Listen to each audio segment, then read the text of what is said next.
guys, this is Jen here, and today I'm going to show you how I made a DIY Valentine's Day wreath. And I'll go ahead and show you what that looks like.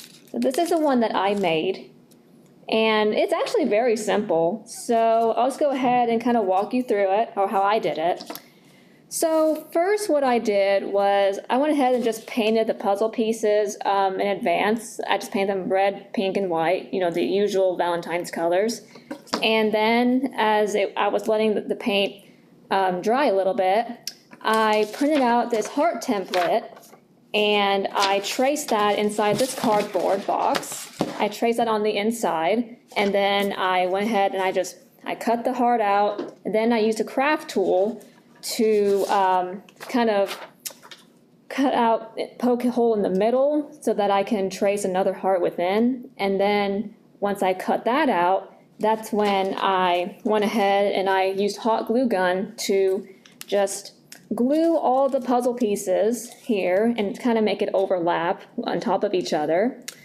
And then once I was done with that, I used this white cardstock paper, and with a ruler I cut out about 11 inches wide of strips.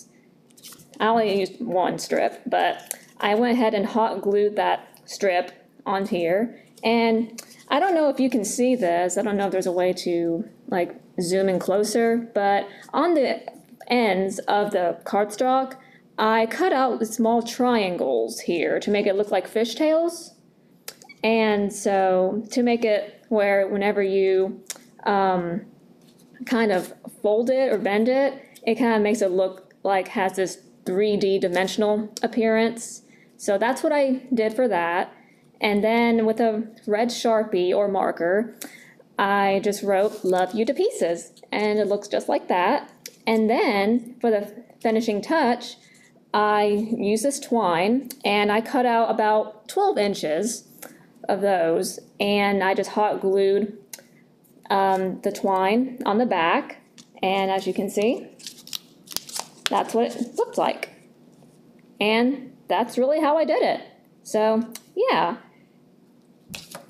well, thank you for tuning in, and I'll see you guys next time. Bye!